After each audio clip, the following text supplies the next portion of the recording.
Bismillahirrahmanirrahim. Assalamualaikum warahmatullahi wabarakatuh. Alhamdulillahillazi arsala rasulahu bil huda wa dinil haq liyuzhirahu ala dini kulli wa kafa billahi syahida. Asyhadu alla ilaha illallah wa asyhadu anna Muhammadan abduhu wa rasuluh amma ba'du. Alhamdulillah teman-teman semuanya, pada kesempatan kali ini kita bisa bertemu walaupun secara online. Sebelumnya yang terhormat Ibu Dr. Neneng Windayani MPD dan teman-teman semuanya yang kami banggakan. Pada kesempatan kali ini kami akan mempresentasikan tentang materi protein. Sebelumnya izin memperkenalkan diri dulu terlebih dahulu.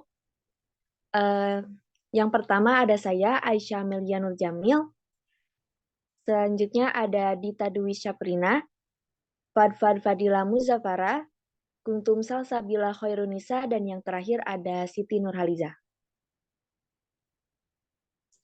Untuk materi selanjutnya akan disampaikan oleh rekan saya. Dipersilakan. Baik, terima kasih kepada moderator. Yang pertama ini ada pengertian protein. Protein adalah senyawa penting penyusun sel hidup yang terbentuk dari gabungan asam-asam amino melalui reaksi polimerisasi kondensasi. Nah, yang dimana akan ada molekul air yang dilepaskan sehingga akan mendapatkan dipeptida. Nah, jika prosesnya ini akan berjalan dengan terus-menerus atau berulang, maka menjadi polipeptida. Dan jika polipeptidanya ini mempunyai suatu fungsi, maka inilah yang akan disebut dengan protein. Nah, penyusun utamanya itu adalah C, H, O, dan N. Tapi terkadang juga ada yang S atau belerang.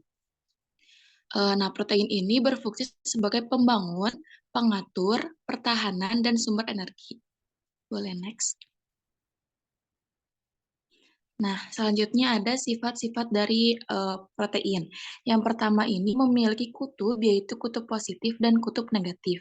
Nah, di mana kutub positif ini merupakan gugus amino atau NH2, dan kutub negatifnya ini adalah gugus karboksilat atau COOH. Nah, ketika asam amino mengandung jumlah gugus amino dan gugus karboksilatnya itu sama, maka ini disebut dengan asam amino yang bersifat netral. Nah, sedangkan asam amino yang pada pH tertentu dapat mengionkan sebagai asam atau basa sesuai dengan lingkungannya, ini disebut dengan ampoter. Nah, sehingga umumnya ini bersifat ampoter, sifat protein itu secara umum. Lalu yang ketiga itu ada terdapat protein yang dapat larut dan juga sukar larut. Nah, berdasarkan fungsinya ini dibagi menjadi dua, ada yang protein serat, yaitu yang kokoh dan tak larut dalam air, contohnya itu seperti kolagen di tendon. Terus yang kedua itu ada protein globular, di mana umumnya ini dapat larut dalam air, contohnya itu enzim. Terus sifat yang selanjutnya itu memiliki berat molekul yang sangat tinggi. Nah, berat molekul protein ini bervariasi. Nah, antara 20.000 hingga 20 juta. Selanjutnya itu apabila dihidrolisa akan menghasilkan asam-asam amino secara berangsur-angsur dari pepton menjadi polipeptida, kemudian menjadi dipeptida, dan akhirnya akan menjadi asam amino. Nah, selanjutnya koloid protein dalam asam akan bermuatan positif dan dalam basa akan bermuatan negatif. Selanjutnya yang terakhir, sifat protein ini tidak tahan dalam suhu tinggi yang akan menyebabkan denaturasi. Sekian pemaparan materi dari saya kembali lagi kepada moderator. Terima kasih.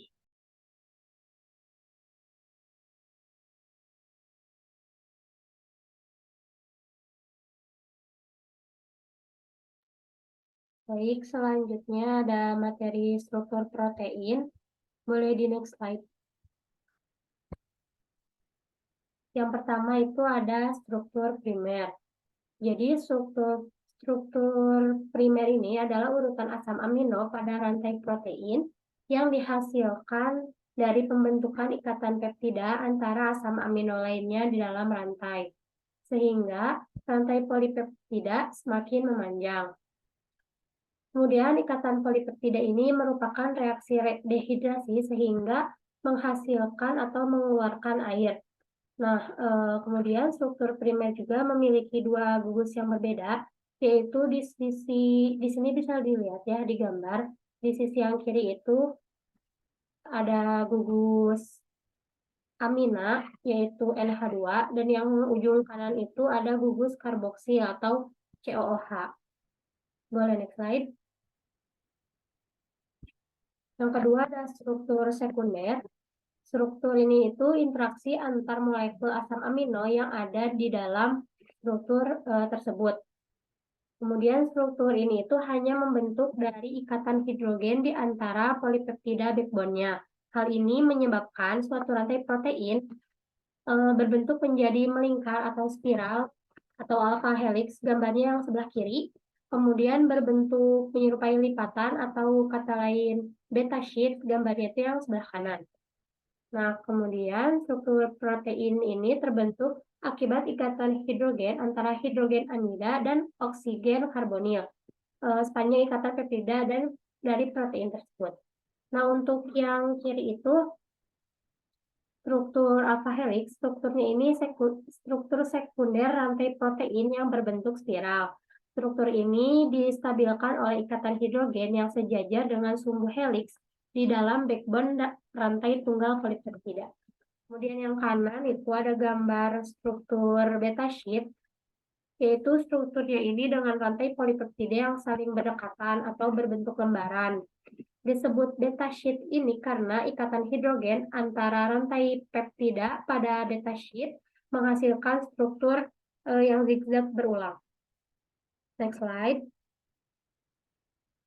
Yang ketiga ada struktur tersier, terbentuk dari pelipatan struktur sekunder. Dengan kata lain, struktur tersier protein ini berkaitan dengan pelipatan selanjutnya dari struktur sekunder.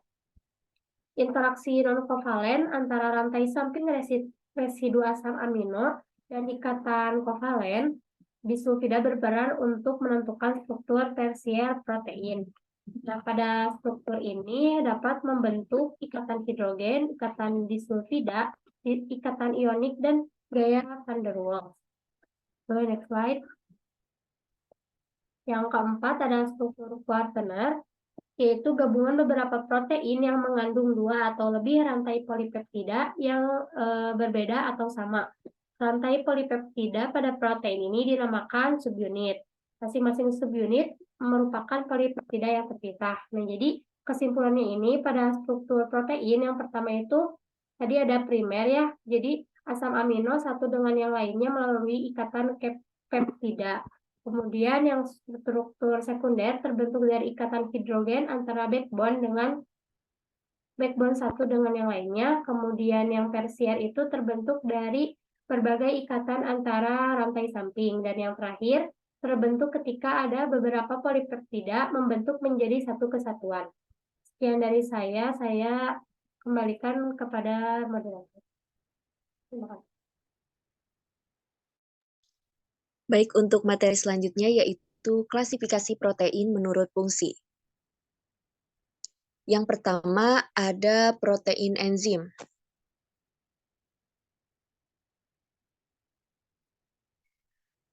Jadi, fungsi dari protein enzim ini adalah sebagai pembentuk enzim, ya, yang dimana zat yang mendukung terjadinya reaksi kimia dalam tubuh. Misalnya, enzim yang dihasilkan untuk mengubah karbohidrat, protein, dan lemak ke dalam bentuk yang lebih sederhana sehingga nantinya bisa mudah untuk diserap tubuh. Dan yang kedua, ada protein struktural. Nah, fungsi dari protein struktural ini yaitu mempertahankan struktur dan membangun konstruksi tubuh dari tingkat sel. Protein ini itu memberikan struktur dan dukungan untuk sel. Misalnya adalah protein kolagen yang menjadi komponen utama dalam tendon, tulang rawan, dan juga kulit. Selain itu juga ada protein keratin yang fungsinya untuk membentuk struktur kulit, kuku, rambut, dan juga gigi. Selanjutnya ada protein hormon. Nah, fungsinya adalah untuk mengatur tindakan dan fungsi hormon dalam tubuh. Hormon adalah sekresi yang berperan sebagai pembawa pesan kimia dalam tubuh melalui darah. Jadi setiap hormon ini mempengaruhi tiap satu selnya. Eh, Caranya itu adalah untuk mengordinasikan proses metabolisme dalam tubuh. Misalnya dalam organ kita adalah organ pankreas yang menghasilkan hormon insulin. Nah, hormon insulin ini adalah untuk mengatur kadar gula dalam darah. Boleh di next. Selanjutnya ada protein antibodi. Nah, fungsi dari antibodi ini juga disebut sebagai protein defensif. Nah, fungsinya yaitu untuk mengikat partikel asing tertentu seperti virus dan bakteri. Nah, jadi tubuh itu bisa membantu melindungi. Gitu. Terus protein ini bertindak sebagai komponen pembentuk antibodi dalam tubuh. Misalnya adalah fibrinogen dan trombin yang merupakan antibodi dan berfungsi membantu proses pembekuan darah. Terus mencegah kehilangan darah setelah terjadi cedera serta mempercepat proses penyembuhan luka. Selanjutnya adalah protein transport. Nah, fungsinya yaitu untuk mengikat dan membawa atom atau molekul kecil di dalam sel ke seluruh tubuh. Misalnya adalah hemoglobin yang fungsinya untuk mengikat oksigen dan mengantarkannya ke jaringan tubuh yang membutuhkan. Contoh lainnya ada lipoprotein yang membantu transportasi lipid atau lemak ke dalam tubuh. Selanjutnya ada protein pengikat. Nah, protein pengikat ini fungsinya adalah untuk menyimpan asam amino dan ion logam yang dibutuhkan dalam tubuh. Protein ini juga bertindak sebagai cadangan makanan yang memberikan energi jika dibutuhkan oleh tubuh. Misalnya adalah protein ferritin yang menyimpan dan mengontrol kadar zat besi dalam tubuh. Dan yang terakhir ada protein penggerak. Nah, fungsi dari protein penggerak ini adalah untuk pergerakan otot dalam tubuh, seperti mengatur kekuatan dan kecepatan jantung bergerak, serta otot saat berkontraksi. Nah, protein ini terlibat dalam transportasi nutrisi dalam sel, menyusun genetik, pembelahan sel, dan juga koordinasi otot. Misalnya adalah miosin dan aktin untuk menghasilkan kontraksi otot dan relaksasi seperti saat menekuk dan meluruskan lutut kaki. Untuk materi selanjutnya akan disampaikan oleh rekan saya. Dipersilakan. Baik, terima kasih. Selanjutnya yaitu klasifikasi protein menurut bentuk. Di sini yang pertama yaitu protein globular, yaitu protein dengan rantai polipeptida berlipat-lipat membentuk bulatan padat. Sebenarnya dari namanya saja kita sudah bisa membayangkan bentuk dari protein globular ini, yaitu berbentuk globular, artinya bulatan padat. Contohnya itu enzim, hormon insulin, hemoglobin, dan imunoglobin. Nah, protein globular ini memiliki beberapa sifat yang khas. Yang pertama, yaitu protein globular memiliki struktur 3 dimensi yang terlipat secara khusus, atau yang kita kenal dengan struktur tersier. Mereka membentuk lipatan yang kompleks dan terorganisir dengan baik, yang memberikan kekompakan dan stabilitas struktural. Kemudian yang kedua, wilayah inti protein globular umumnya terdiri dari asam amino hidrofobik yang tidak larut dalam air. Ini menyebabkan protein ini melipat diri sedemikian rupa sehingga wilayah hidrofobiknya itu tersembunyi di dalam. Dan wilayah hidrofilik terpapar ke lingkungan air. Kemudian yang ketiga yaitu protein globular cenderung larut dalam air atau larutan berair lainnya. Karena bagian luar protein itu mengandung banyak asam amino hidrofilik, artinya yang suka air, yang mudah berinteraksi dengan air. Kemudian yang keempat yaitu protein globular sering memiliki berbagai fungsi biologis, termasuk sebagai enzim, hormon, antibodi, dan transporter. Kekhususan fungsional protein globular seringkali bergantung pada struktur tersiernya. Kemudian yang kelima, protein globular dapat berinteraksi dengan molekul lain melalui ikatan non-kovalen seperti ikatan hidrogen, ikatan ion, dan interaksi hidrofobik. Kemampuan ini memungkinkan protein globular berinteraksi dengan substrat, ligan, atau komponen seluler lainnya dengan spesifisitas yang tinggi. Kemudian yang keenam, yaitu protein globular mampu mengalami perubahan konformasi atau gerakan dalam rentang tertentu. Hal ini penting dalam mekanisme aksi protein seperti pengikatan dan pembebasan substrat, perubahan konformasi terkait katalis enzim, dan pengiriman sinyal.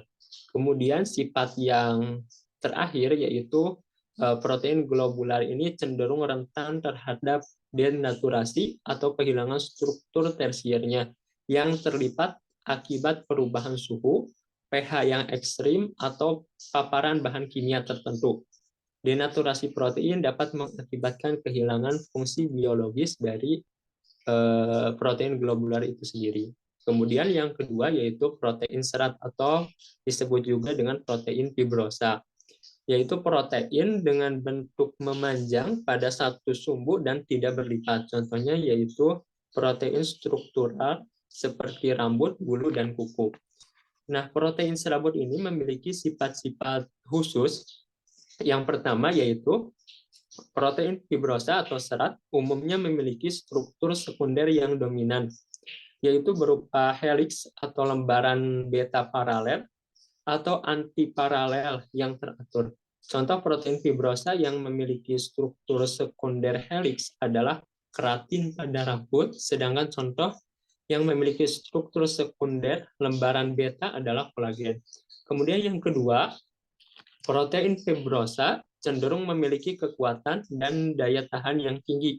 Mereka membentuk serat yang kuat dan sulit diurai oleh enzim atau proses kimia.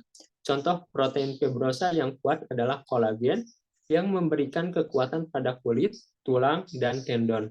Kemudian yang ketiga, protein fibrosa umumnya kurang larut dalam air. Hal ini disebabkan oleh struktur khas mereka yang padat dan pengaturan molekul yang mengarah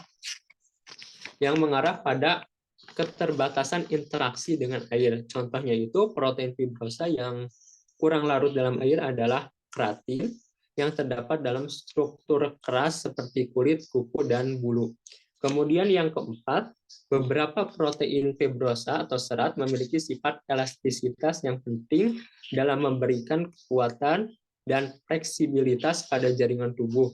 Misalnya, elastin memberikan elastisitas pada jaringan ikat seperti kulit dan arteri.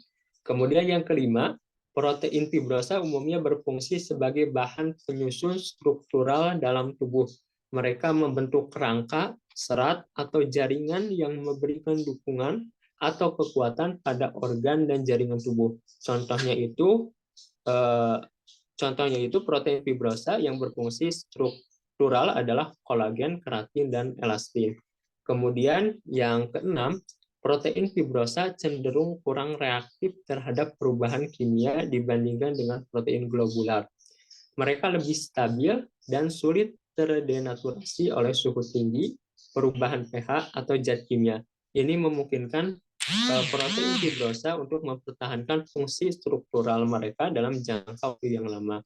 Nah, sifat-sifat ini berkontribusi pada peran penting protein fibrosa dalam membentuk dan mempertahankan struktur tubuh, serta memberikan kekuatan dan elastisitas pada berbagai jaringan organ. Selanjutnya akan dijelaskan oleh rekan saya.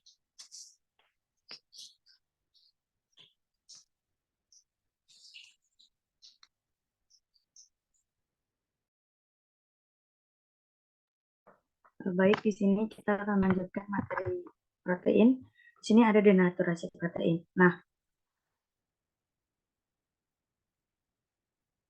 apa itu denaturasi?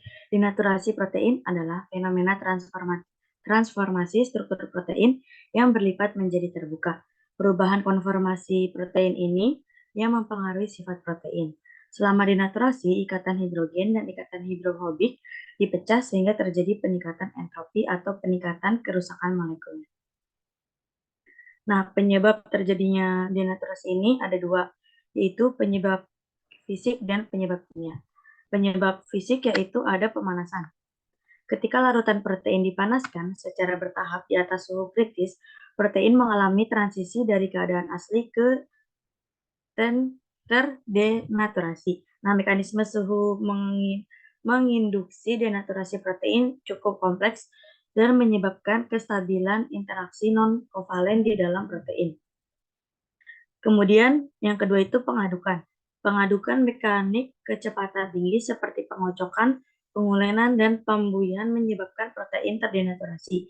Banyak protein yang terdenaturasi dan mengalami repitasi ketidakdiadukan identitas. Kemudian yang ketiga itu tekanan. Tekanan dapat menyebabkan denaturasi protein karena protein bersifat fleksibel dan dapat dikompresi. Walaupun residu asam amino tersusun rapat di bagian protein globular, biasanya masih terdapat rongga dalam protein. Akibatnya protein bersifat dapat dikompresi dan terjadi penurunan volume protein. Nah, penurunan volume ini disebabkan rongga yang hilang dalam struktur protein dan hidrasi protein.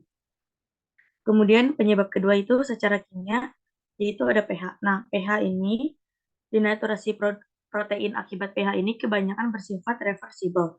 Akan tetapi pada sejumlah kasus hidrolisis, ikatan peptida secara parsial dan kerusakan gugus sulfihidrat pada pH alkali dapat menyebabkan denaturasi protein yang bersifat irreversibel.